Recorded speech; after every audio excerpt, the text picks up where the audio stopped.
WBNE. Dear listener, today's going to be a good day, and here's why.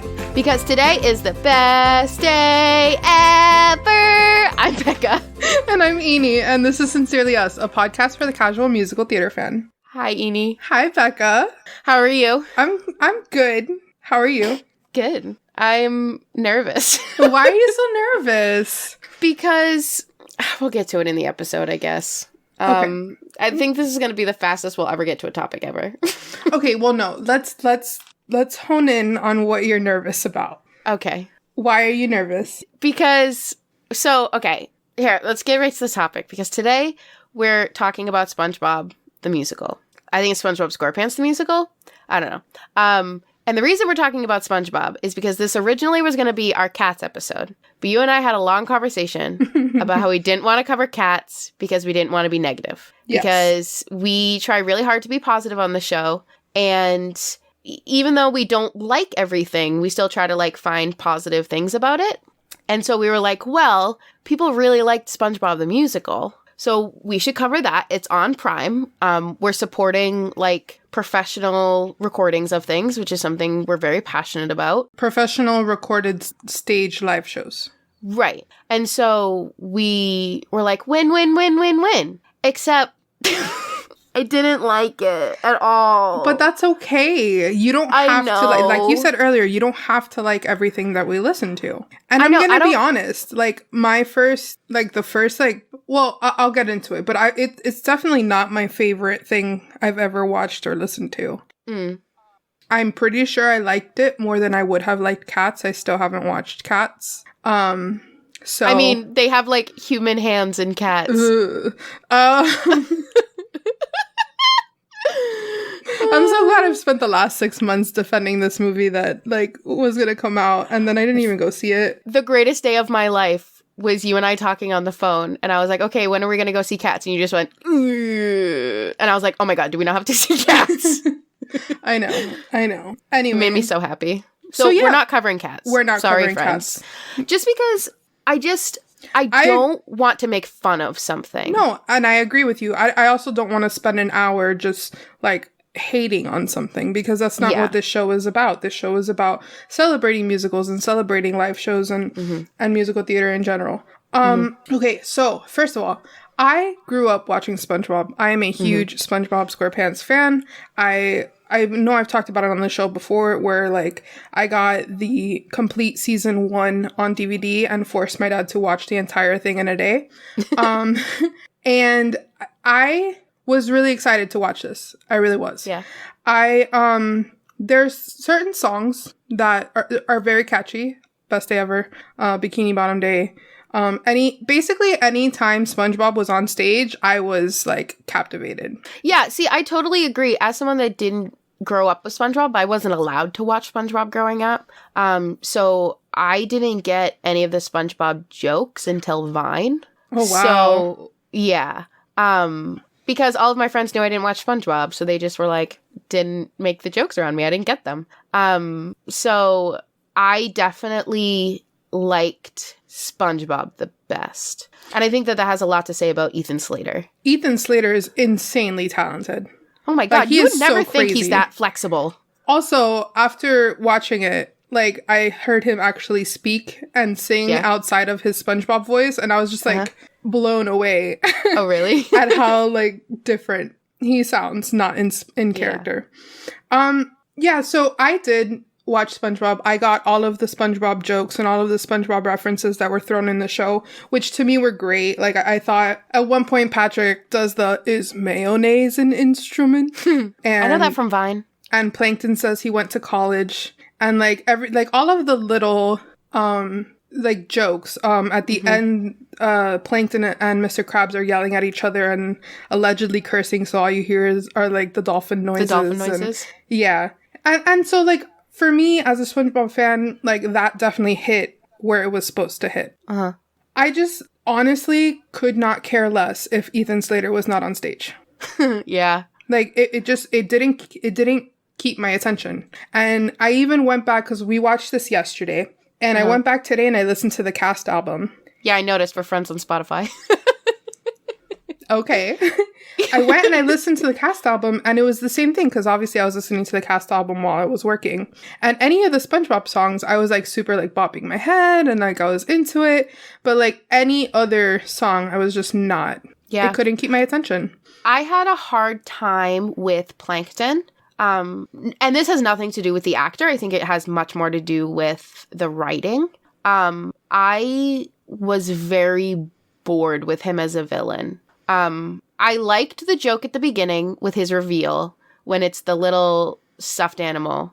Yeah. And you think that that's going to be it the whole time. I did like that. That did get a chuckle out of me. I don't understand why he had an eye patch. Oh, because Plankton has one eye. Becca!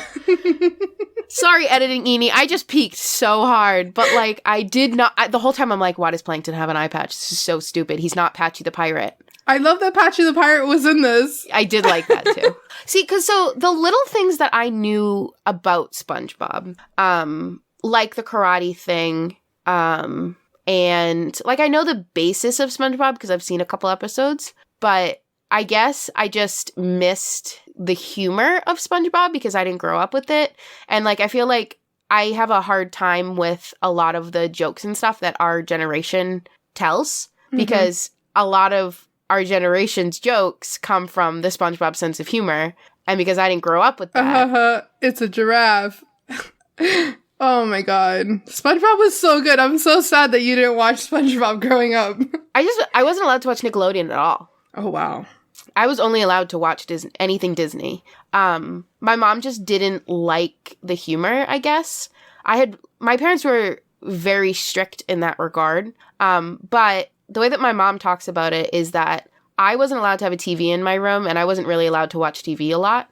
And she's like, that's why you read. Like, that's why you... Like, I am very much a kid that obsesses over things. And so if I had been allowed to watch TV, I would have watched TV. Oh, no, I get that. Yeah. So I think that... Because my siblings were allowed to watch, like, The Simpsons. Oh, wow. And, like, yeah. I was allowed to watch Friends, but I think that that's because everything went over my head. And my mom just didn't... I think that she just didn't like it being on because she didn't like it, if that makes sense. I was, like... I had a mix of both. I have an older brother, and I mean, he's only 2 years older than me, so I think... Still a difference, though. It's still kind of a big difference, though, when you're a kid. Oh, it is. There's a very big difference between him being 13 and me being 11. Yeah. So I was kind of better off that way, I guess, because of the fact that, you know, it was just me and my brother growing up, so if my brother was allowed to watch it, I was allowed to watch it. So we watched a lot of cartoons. We watched, like, and I watched all of the Transformer cartoons, all of the Batman cartoons, the Power Rangers, Ninja Turtles, all that. And then, you know, my parents are divorced, so whenever I was with my dad basically treated me like a little adult, and we watched, like, grown-up movies and stuff like that. However, the one time he did catch me watching South Park, like, I was grounded for, like, forever. I was way too young to watch South Park, but I did anyway. But no, they never really had any issues with us watching Nickelodeon. SpongeBob is just really silly. Like, the humor is really silly. It's but all of that aside, like, if you kind of strip away all of the silliness of this show, like, I think the themes were pretty heavy. Oh, yeah, definitely.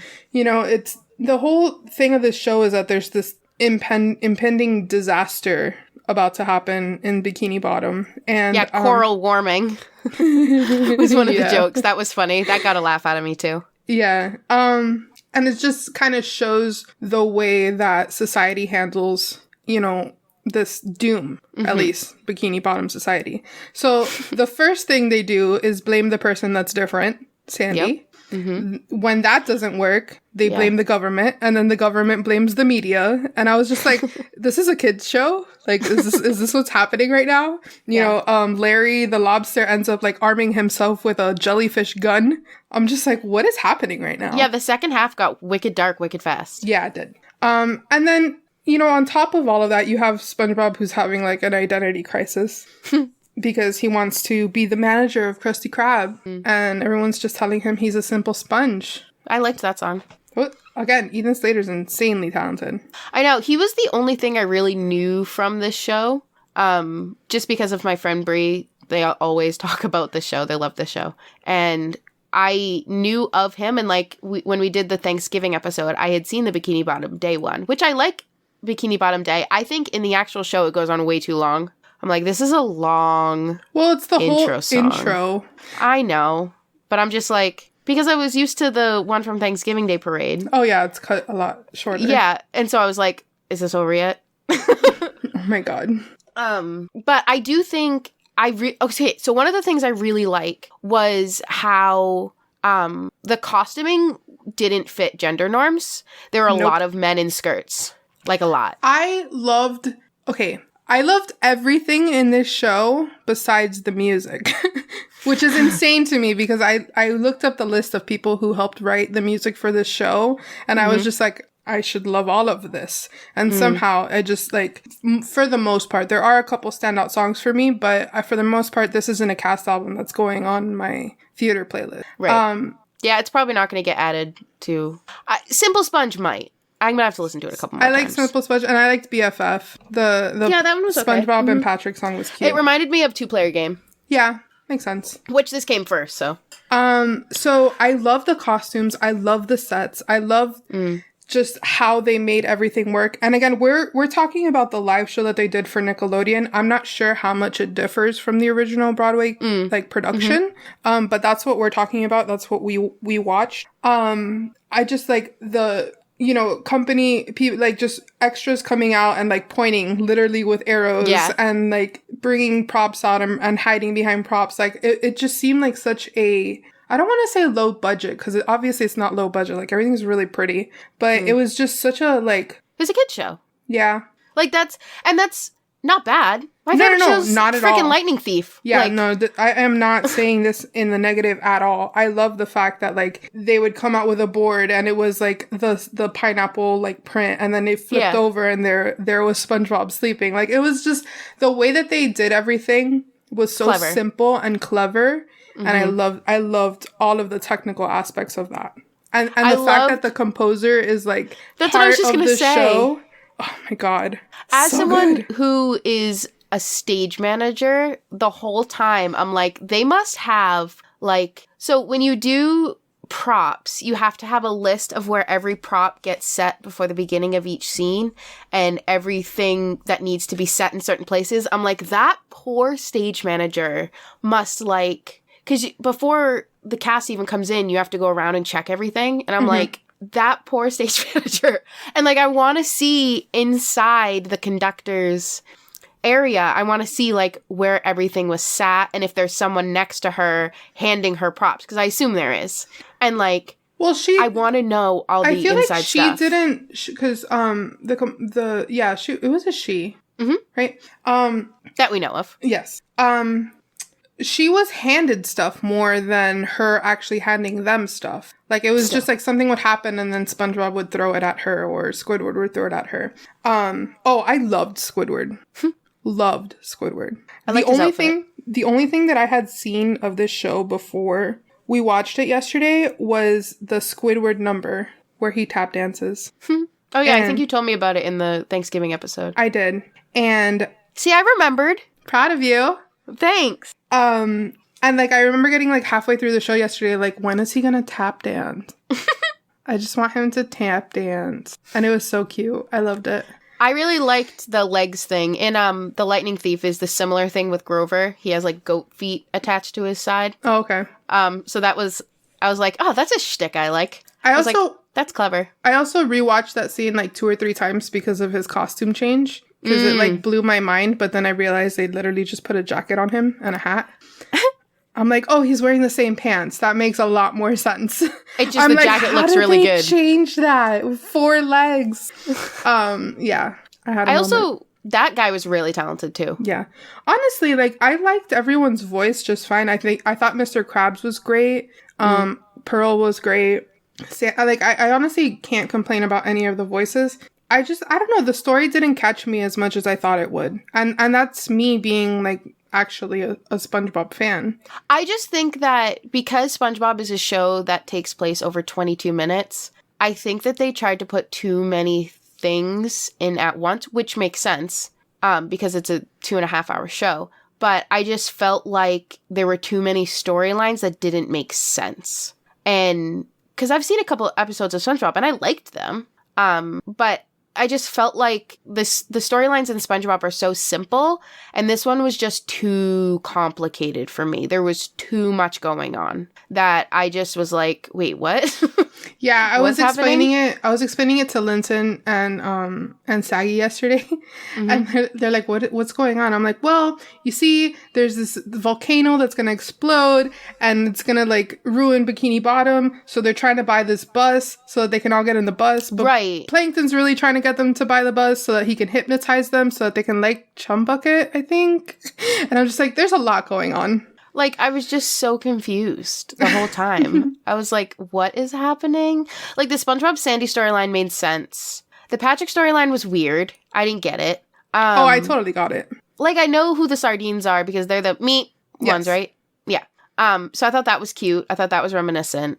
Well, the whole thing with the Patrick storyline is that no one ever takes Patrick seriously because he's Patrick. And then you had these sardines who like thought he was like the Messiah and were like worshiping him and looking to him for guidance in this moment of impending doom. So they were like just giving him all the attention that no one ever gives him, which is why he ends up separating from SpongeBob and Sandy. But then he realizes that people worshiping you are great, but friends are better. Yeah. So he goes and helps to save the day.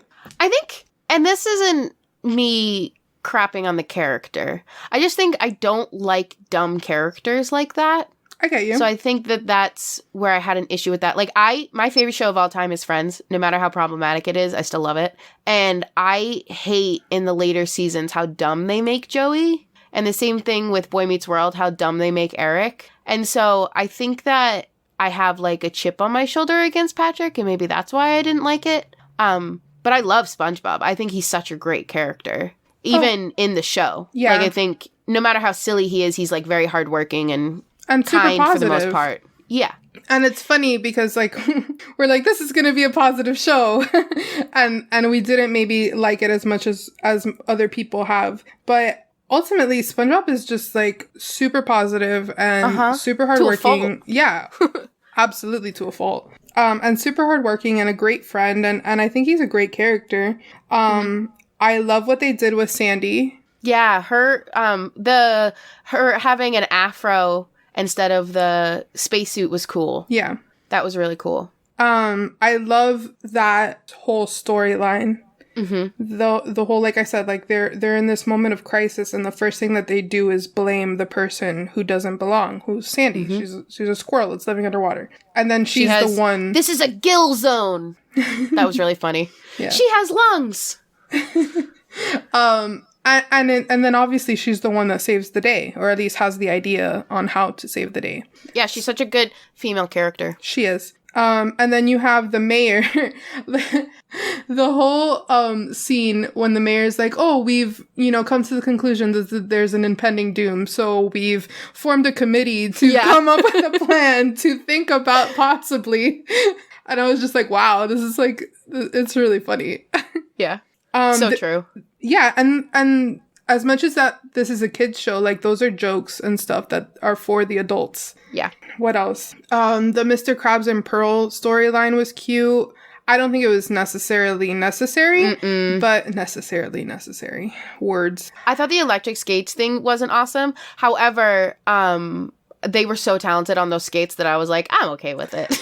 I liked that storyline because it gave Squidward his moment. Because the first thing, they're like this cool pop band or whatever, and Squidward's a nerd who plays the clarinet, and they call him a loser, and then he's like, I'm not a loser, and he goes into like his whole song or whatever, and I don't know, I thought I definitely liked that part. I really like Squidward. I liked the line when Pearl says something about how her dad doesn't understand her, and she goes, which I know, because we're different species, which is weird when you think about it. I'm like, you're right, it is. You're a whale. What else? I liked Patchy the Pirate because that like was a throwback to all the SpongeBob live shows, or not live shows, but they would do like SpongeBob events, and Patchy the Pirate would like host the SpongeBob event on Nickelodeon. So I in the subtitles when I was watching it, they did Patrick the Pirate, and I was like, I'm not even a fan of SpongeBob, and I know it's Patchy. Patrick the Pirate. Yeah. What else? The sets were insane. At the end when they're at the volcano and it's just like the mouth of the volcano is like a bunch of ladders. And SpongeBob's like literally going in and out of all these ladders and singing. And like I was just like, okay, talented. I didn't get why the volcano was made out of boxes. I don't know. I mean, I'm not on the creative team for SpongeBob Live or SpongeBob the Musical. My assumption is, again, like they kind of, all of their props are very simple. But they were like specifically shipping boxes. Oh, pollution. Duh. Yeah, but boxes would disintegrate underneath the ocean. I don't know then. Because I thought that too. And then I was like, well, why would they choose just boxes? Why wouldn't they just do like trash in general?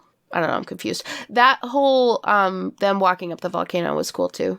I liked it like turning. I liked the visual. I didn't like the song. Was it like chopped to the top? I don't remember the song. I'm gonna be honest. A lot of these songs were very forgettable to me. So the ones I remember, like Not a Loser and Simple Sponge and Bikini Bottom Day. I did like Bikini Bottom Day. I think it was a good intro. I just think it went on for too long. And I was in my head, like the next part of that sentence was going to be, I think it was very fan servicey, but I was like, that's what this whole musical's about. So don't say that, Becca. And then I said it anyway. I'm just like, I'm looking at everyone who like wrote on this album and I'm freaking out. You have David Bowie, The Plain White T's, T.I., Panic at the Disco, Cyndi Lauper, Sarah Bareilles, Steven Tyler, and Joe Perry. Oh my god. Lady Antebellum, John Legend, They Might Be Giants. How did all these people write on it? Well, apparently, like, and this is weird, like, everyone wrote a different song, which might be the problem. Yeah. Like, who wrote Simple Sponge? Okay, Simple Sponge was, Panic. Oh, obviously that's why I like it. I was like, it's either going to be Bowie or Brendan Urie, so. BFF was Plain White T's, which is probably why I like it. Sarah Bareilles wrote Poor Pirates.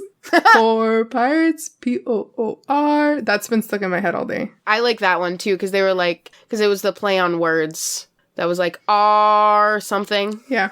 Yeah, I don't know. That's so interesting that all those people wrote on it. T.I. wrote the Plankton rap. That made me so uncomfortable. It did, too. I was like... It made me uncomfortable as well. Especially in an age where, like, Hamilton exists. Yeah. I was like, what is happening right now? And also, like, I thought that the shtick of him, like, freezing it was cool. With him, like, making jazz hands and it, like, freezes the whole stage. Mm-hmm. I thought that was cool. His wife wasn't big enough for me. And I know that she's supposed to be a computer, but she, like, went in and out of her voice too much for me to, like, buy it. What's funny is I know that the live show that we watched isn't the complete original cast. And I actually liked the voices on like the live show version versus the cast album version, because Karen in the cast album doesn't even sound like a computer, like at all. Ever. Weird. Yeah.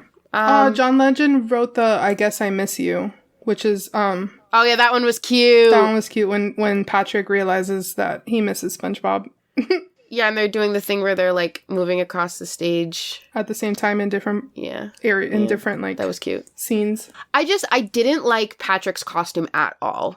I get what they were going for, but I think that I loved SpongeBob's outfit. I just loved SpongeBob. Ethan Slater is a genius. But I got what they were going for, but I just don't think it hit the mark for me. Like, I think that they should have just, like, his pants that he has on the show would have been fine, but those, like, green shorts were just too much. Well, he wears green shorts in the show. Like, no, I know that they're not flowers on them. Yeah, but they're, like, green and green. I know, but they have flowers on them. I think that the patterns that he wore, because I liked the mix matched pattern, but I just didn't like those shorts. They like hurt my brain. But I liked his hair. His hair was cool. I love the hair. I love that they made the hair like into a point, so it's like the point of his star head. Yeah.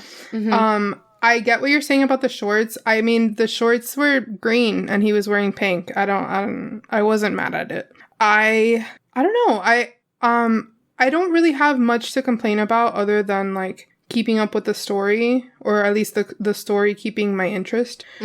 Oh, can we talk about the soundboard guy?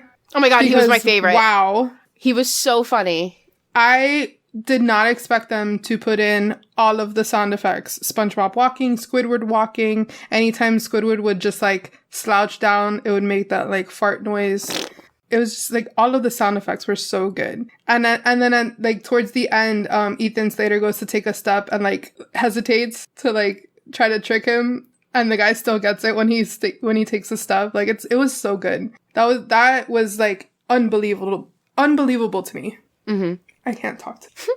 I liked how interactive the crew was. Like, so one of my favorite things as like a technical theater person is when actors are the ones that take stuff on and off. Yeah. And there was a lot of that. So like even much. SpongeBob. Like usually it's not the main actor at all. And even SpongeBob was like taking stuff off. Yep. And bringing stuff on. Patrick's like extendable couch. That was so cool. I loved that. I want that. It made me so nervous. I was like, how are they sitting on that? The Gary was on like a skateboard, which was like awesome. Which I didn't know was actually in the show. I thought that was just because they did it on Macy's Day. Oh, no. And so when it came on, I was like, oh, that's funny. It's like a real one. I thought that was just like them getting around Macy's Day Parade. But yeah, this the whole time I was just, and I know everyone says this, but I just was impressed the whole time with Ethan Slater. Especially when he does like that back bend. Oh my god, yes. I was like, hello? He freaking knocked it out of the park. Like I can't get over how much, because it's SpongeBob. Like how serious can you take SpongeBob? Mm-hmm. Like in all honesty. He was so good. And I was blown away by his character. Like I thought everybody was fine, but like Ethan Slater knocked it out of the park, which I didn't think was a thing that could happen. Yeah. And also like we were talking about before, I didn't buy a lot of the characters, but I do not think by any means that it was the actor, because a lot of the writing just fell short for me. I get that. Like, I really liked Squidward, but I just thought that, like, some of his lines were weird. I don't know. That guy was really good at being Squidward. I believed it. He sounded just like him. Yeah. Like, it was great. Yeah.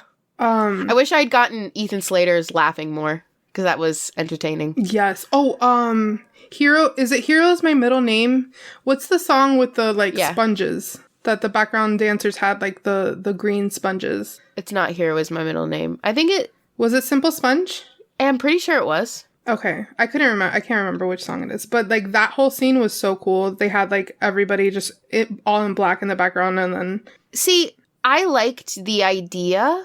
I just know that if... This is gonna sound really negative. I'm trying so hard. I just think that if I had saw that on a Broadway stage, I would be like, that's it? Oh, well... Like, it didn't impress me as much. I get that. As I wanted it to. Like in, like, Finding Nemo the Musical does it so much better. When they do the fish making the shapes. Oh, yes. That does it so much better. And I think it's because they were square, so I could tell when the picture wasn't square. Yeah. So I think that that's what bothered me. But I feel like if I had seen it before Finding Nemo the Musical, I would have been much more impressed. But I just was like, that's my standard. And kind of like we talked about with Isaac, like my standard when it comes to performances is so much higher because I'm such a fan of Disney that I don't know. Well, like was, in my opinion, this was leagues better than the Little Mermaid live that Disney put on ABC. Oh, definitely. Okay. I want to put that out there. Definitely. I just want to put that out there because I know that you're talking about like Disney Broadway and you know, maybe even the Disney Park live shows, but this is in no way as like... Well, we even said that in our episode that we were like disappointed. Oh, absolutely. This was a million, like in my mind, this was way better than the Little Mermaid live that they put on ABC. But also, this was a fully fleshed out Broadway musical that had been performed for like a year already. This is true. So, What else? I think really all I want to talk about is just like how they did things. Like the part where the old man gets trampled and the next thing you see is just like a cardboard cutout and he's flat. Like it's just like little things like that. It was so good. See, I think you would like the Percy Jackson musical because a lot of it is like that. Like a lot of it is so silly. Is it going on tour again? Yes, it is. Yeah, right? Yeah. If it comes down, I'll try to see it. Okay. The tickets will not be expensive. Because there's a part where and I was just going to say spoilers, but you know what? It's not on Broadway anymore, which, guys, I just leave me alone in my trying time of grief before it goes on tour again. Anyway, I'm literally wearing my Lightning Thief sweatshirt right now because I'm in mourning. What was I saying? Oh, there's a part where his like pen like turns into a sword because that's like a big thing in the Percy Jackson books. And he goes, "This is a pen, a sword!" And it like magically turns into a sword on stage. And it took me forever to figure out how they did it because he said it's a pen, and then his mentor drives by in his wheelchair, and he does a little turn and pulls the sword out of the wheelchair. Yeah. So it's just like little stuff like that makes me think that you would like it. Because again, it's a kid's show.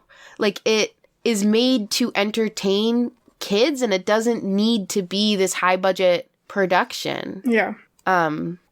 Yeah. Oh, I saw a cameo that was like a deep cut cameo. I don't remember what part of the show it was, but there's a silhouette of someone holding a spatula, and it looks like that creepy ghost, the creepy ghost fry cook. The Flying Dutchman? The slinger slasher. Oh, the hash slinging slasher? Yeah. I didn't even catch that. Look at me. Proud of you. Brushing off my shoulders, flipping my hair. Proud of you. Yeah. I don't know if it was supposed to be that, but that's definitely what it looked like, and it was against a green background, which is what he's against, so... I know the Flying Dutchman. I was like, isn't the Flying Dutchman the one that's green? I don't remember. Becca, it's been a really long time since I've watched SpongeBob. Yeah, but that's like your whole childhood, and it's not mine. It wasn't my whole childhood, but it was, I enjoyed it. Actually, so I was thinking, I meant to mention this when we were talking about Nickelodeon and SpongeBob and stuff. Do you want to know how small of a town I live in? I didn't get Cartoon Network until I was 10 because we didn't have... First, we didn't have cable going down my road until I was 6. Whoa. Then, which is 2000, by the way. Then, we were the first street in my town to get Toon Disney, and I didn't have Nickelodeon or Cartoon Network. My friend had Cartoon Network, and I would have to go over there to watch Foster's Home for the Imaginary Friends, which I also was not allowed to watch. However...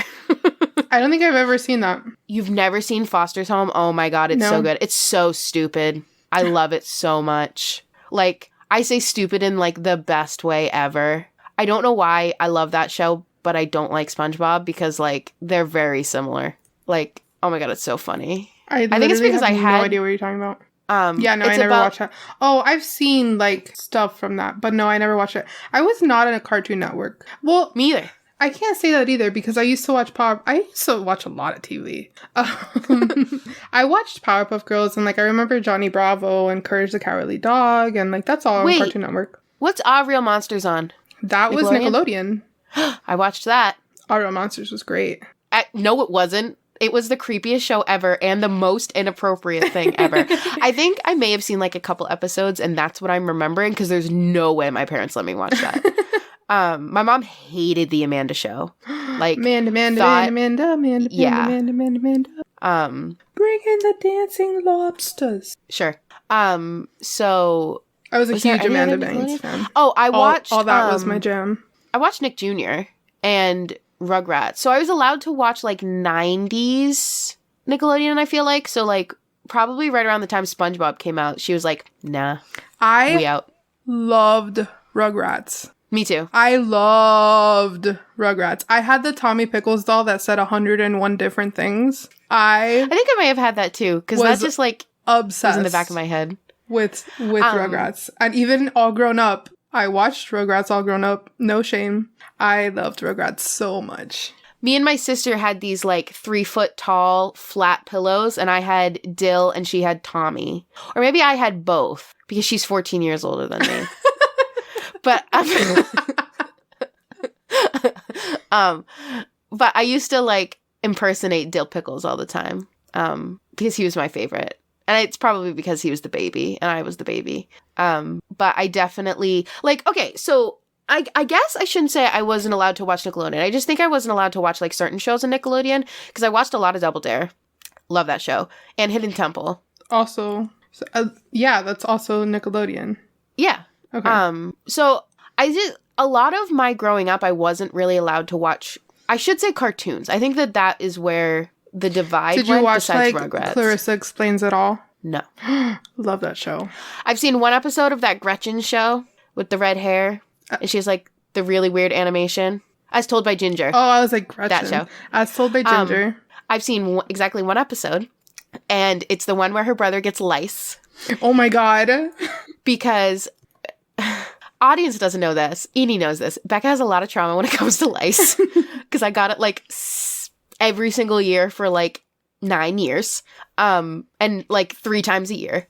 And so I remember watching that episode, and her mom is a nurse, just like our moms, and explaining to Ginger that the reason that she lets her brother live in the doghouse and be dirty is because lice don't like dirty heads. And that fact has stuck in my brain. There's also a show, this just like is being pulled from the back of my mind. I don't know if it's As Told by Ginger, but one of the girls is a vegetarian, and in the beginning, like sequence, like when they're introducing all the characters, all of them are eating hot dogs, and she's eating a carrot in a hot dog roll. Oh my god, I have no idea what that is. Oh my god, I really hope one of our listeners knows what that is. Because that just like, I think it might be As Told by Ginger. I'm looking at like 90s Nickelodeon shows, and I watched all of them. All like that, which? Rugrats, Rocko's Modern Life. Rocko's Modern Life looks terrifying. I love Rocko's Modern Life. Courage the Cowardly Dog looks terrifying. That I couldn't watch that show. I was too scared. I was too scared. That was a Cartoon Network show though. Oh, was it? Yeah. Keenan and Kel. Are You Afraid of the Dark? Couldn't watch that either. I wasn't allowed to watch Are You Afraid of the Dark? I was a chicken. I was in fact afraid of the dark. The answer is yes, I am. Doug. Did you watch Doug? Yes. Yes. And then Disney ruined it. Why? So Doug was on Nickelodeon? Yes. Doug was on Nickelodeon. Because I remember it from Saturday Disney. Okay, then you watched the wrong Doug. Rude. So Doug was on Nickelodeon for the longest time. And then that just brought me so much joy. Quail Boy. Or, what is it? Oh, killer tofu. I watched Rocket Power. Oh, Rocket Power's on Nickelodeon too. Hold on, let me finish Doug. Sorry. So Doug was on Nickelodeon for the longest time, and then Disney bought the rights to Doug from Nickelodeon. And then Disney put it on Disney and gave Doug like 3/4 sleeves and cut Patty Mayonnaise's hair, and Roger got weirdly skinnier, and it was just horrible. Well, that's all I'm going to say about that. What else? Do you remember Between the Lions? No. It was this weird... Oh my god, I'm such a sheltered child. It was this weird show. I think it might have been on PBS. Oh, I watched no PBS ever. This is like a trend. None of my friends ever watched the same things I did. Sorry. It was this show where they were like lion puppets, and it was called Between the Lions because it was a library, and the lions... It sounds so stupid telling this. The lions were like the lion statues that you would walk in. Oh, like to a library? Between the Lions. And it was called Between the Lions because it sounds like Between the Lions, and it was all about books. Oh, and there was also that show Sagwa. Do you remember Sagwa? Not at all. The Asian cat. Oh my god. No. The Wild I watched children's Thornberries. shows for too long. I know the Wild Thornberries. Did you watch Hey Arnold? Hey Arnold was another one that was like... I so you did watch Arnold. Nickelodeon. Yeah, but I didn't watch like... So I just think like you've seen like 9 out of the 10 things that I've... No. Okay. I saw the Nickelodeon that I don't want to say my siblings because they're older.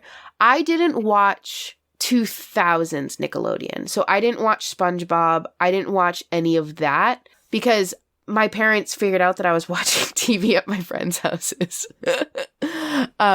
So I watched like the Rugrats era, which had like the Wild Thornberrys and which had all of that. But I'm gonna be honest, Beavers. Did you watch? I probably didn't watch that, but I know the cartoon. Okay. Like I couldn't tell you a storyline. Cat Dog. Yeah, I watched Cat Dog, but those are all like Saturday morning Nickelodeon. I'm talking about like. Oh, I feel like I only ever watched TV on the weekends. I was always doing homework during the week. That could be wrong. I feel like I only watched it in like the morning, but most of the mornings I watched the ABC Saturday mornings, like the Disney ABC Saturday mornings. And also all of these shows that I'm saying, I've probably seen like an episode of, or like a handful of episodes of. I never like watched. Oh my God, Salute Your Shorts. I have no idea what that is. Or The Secret World of Alex Mack. That was another good one. Rocket Power. Wait, Alex Mack, isn't that on Disney Channel right now? I couldn't tell you what's on Disney Channel right now besides Rebels. That sounds familiar. I bet all of our Gen Z fans are freaking out right now because it sounds really familiar. I don't know. I'm pretty sure there's an Alex Mack show. Oh, the Animorphs show. I was scared of those books. Now it's getting... My brother was obsessed with those books. He had all of them. Like, all of them. He had, I think it was like 2 full shelves of just Animorphs books. Oh, Blue's Clues. I watched Blue's Clues. That's I did too. Nick I Jr. only watched Nick Jr. when I would stay home from school. No, because of how, like, strict my parents were, I watched kid shows way later than I should have. Well, because Nick Jr. was only ever on during the day, and then it wasn't on during the weekends. Or maybe it was, and I just was never awake early enough to watch it. It's probably that one. Okay. Well, I never watched Nick Jr. unless I was home from school. Yeah. Because, oh my God, Nick News with Linda Ellerby. My childhood. Those Sunday nights. I watched a lot of Nickelodeon. Are those PSAs? Yeah, basically. Yeah. Because again, it's like sitting in the back of my brain, but it's not enough to, like, trigger it. Gotcha. Anyway, so SpongeBob. Oh my God, we just talked about that for like 20 minutes. So, I mean, all in all, I thought the show was fine. It's definitely not one of like my favorite shows, but I thought it was entertaining enough. I loved Ethan Slater so much in this show. He definitely sold it for me. I don't know what else he's been in, but I can tell you that I will watch anything that he does from here on out. And, like, I as a SpongeBob fan, they put enough of the, like, tropes from the show for me to be like, that's hilarious, to catch my attention as a fan. But the music itself, I think because of the fact that it was written by so many different people, it was just all over the place, and it just didn't catch me as much as I thought it would. Definitely.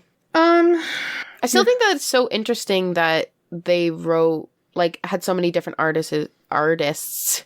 I think it's so interesting that they had so many different artists write all of the songs. Yeah, and I mean, the cast album's only 57 minutes long, which... I thought you were going to say songs. No. It's only 18 songs if you count the prologue, which is spoken. So it's a pretty short cast album. And yeah, every single song is written by someone different. Wild. Except, well, Bikini Bottom Day and Bikini Bottom Day Reprise were written by the same person. But every other song was written by someone different. Yeah, I guess that's why I kind of, like, couldn't get into it, because it didn't fall into a rhythm for me. And I think that's my biggest thing. Like, I feel like musicals, for me, they get into, like, a rhythm. They get into a groove storytelling, and this was just way too all over the place for my... Yeah, I think that we kind of figured out, like, because I remember calling you yesterday, and I was like, Eenie. Eenie, I'm trying. Eenie. I know. And honestly, since then, the more I think about it, like I said, like, I think that I had a lot of good elements to it. I thought that the underlying story was actually pretty great, like, when you kind of take away all of the fluff, and it's just basically like being a community and being a community together and sticking together as a community, which is something that I'm very pro. I thought that it had a lot of good elements. You know, at the end of the show, I can't remember if it's Patrick or Sandy that sticks like a flower in Larry's gun, and I was like, that's great imagery, you know. And he doesn't like, it's not a gun, like it's a gun-shaped thing that has a jellyfish on the end. But whatever. Right. But he definitely cocks it, though. Does he? Yeah. I don't remember. So, and again, visually, I thought it was great. I thought all of the props and the, like, extra things were just, like, extra and awesome. I don't know. I don't know what it is that I'm not super in love with it. I liked it a lot more than I thought after we talked about it. Like, I did think parts were funny, like the parts that I mentioned.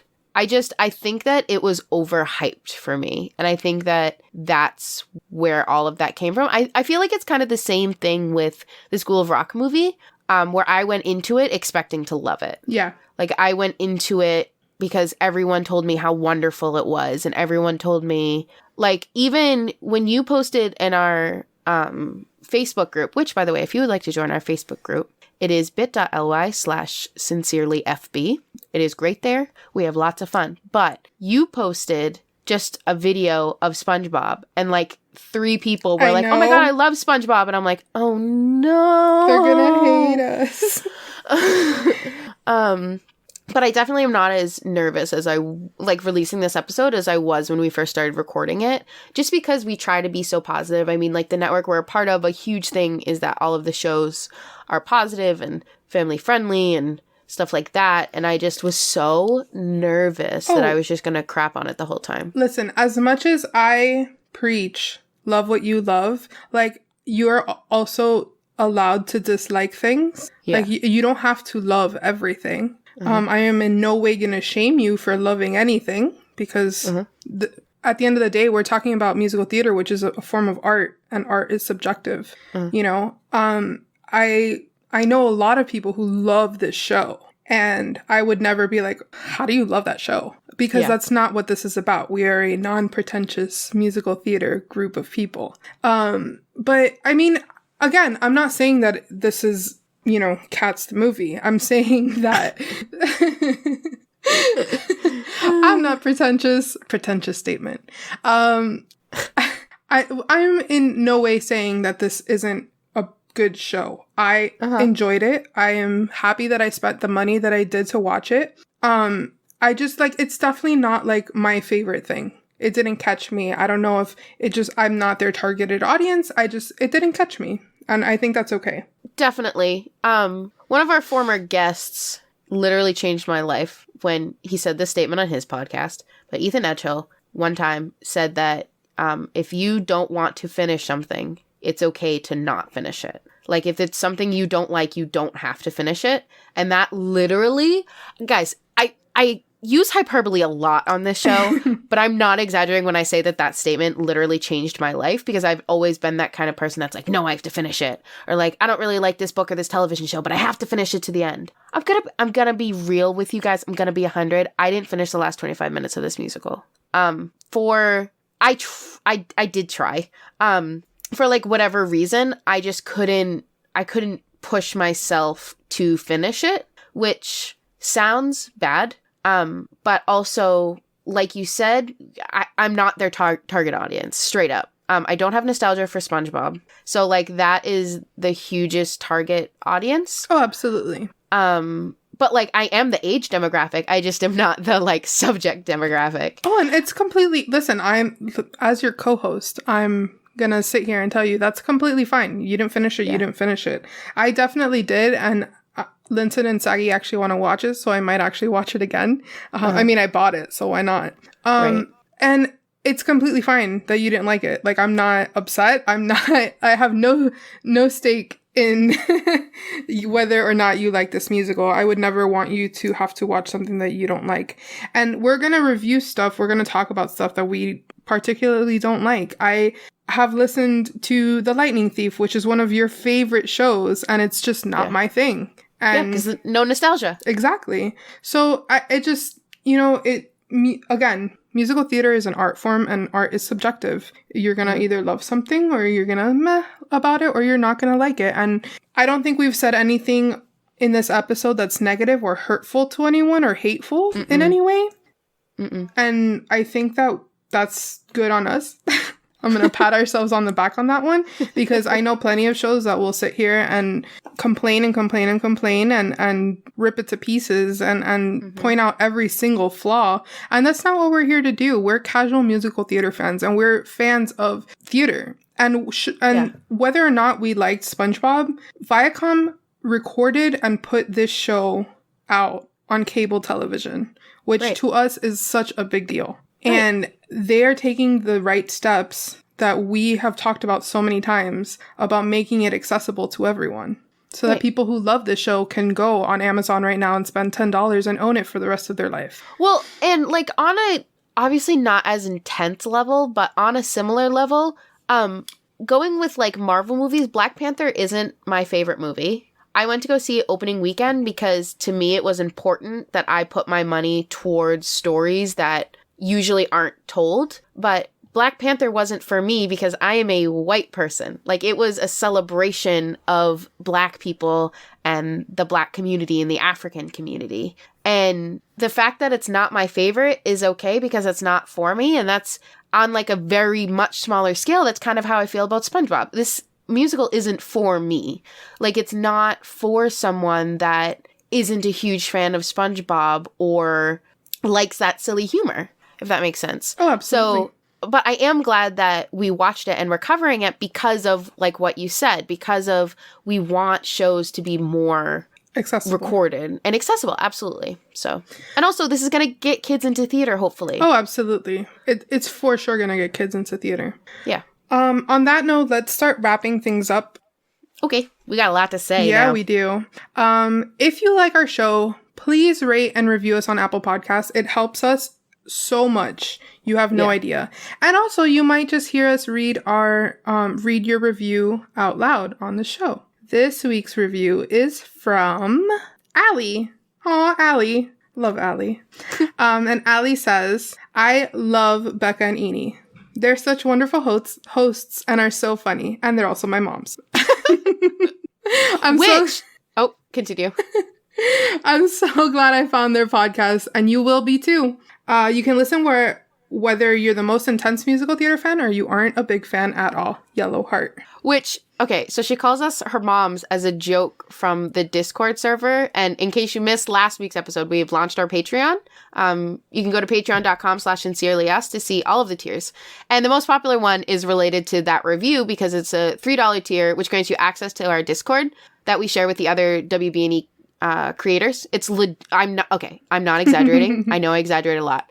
It is the greatest place on the internet and literally where Eni and I became friends. Yep. Or for $10, you can get access to our bonus show, The Green Room, where we cover topics that don't fit into the main episode. And this week is a Q&A, which we asked for on Instagram, Twitter, our Facebook group, Discord, and Facebook. Yeah. Yeah. All of those places. So if you're not in Discord got it first. So if you want to join the Discord, that's where you get it, and our Facebook group. Or for $5, you can get a shout out on the show. For example, this episode is brought to you by Haley, Claire, Josh, Christy, Linton, Mats, and Sydney. Thank you so much for continuing to support our show and making our dreams of podcasting come true. We love you. All right. Sincerely Us is a proud member of WB&E. There are a bunch of shows that we both like That's What I'm Talking About, which I talk about all the time, and Bacon and Eggs, which we also talk about all the time. Also on the network is our internet best friends, who we also talk about all the time, Casey and Valerie, with their show Hello from Elsewhere, which you can hear more about here. Hi, I'm Valerie. And I'm Casey. And we're a married couple who loves to travel through fictional worlds. On our podcast, Hello from Elsewhere, we dive deep into the themes and characters of movies and books, all through a positive lens. We explore all your biggest questions, like, what is Steven Spielberg's obsession with father figures? What is the history of fictional maps? And why are animated foxes so attractive? Oh, Robin Hood. From Harry Potter, Lord of the Rings, and Jane Austen. To Star Wars, Marvel, and classic Hollywood. If it's pop culture, we're interested in exploring the meaning behind it. With new episodes every other Friday, come visit us in Elsewhere. We love Casey and Valerie. They're so awesome. They Like, I'm not exaggerating. They're our BFFs. They really are. As always, you can follow the podcast on Twitter and Instagram at SincerelyUsPod. You can follow me on Twitter and Instagram at _Eeny That's INYMEENY. You can follow me on Twitter and Instagram at Becca Eddowes. That's BECCAEDDOWS. Our art is by Vaishon Brandon of Graphite. You can follow him on Instagram at graphite.vmb. Anything else to add, Eeny? No, I think that's it. All right, we'll just leave you with this reminder that apparently Brendan Urie wrote. You are not a simple sponge. Sincerely, us.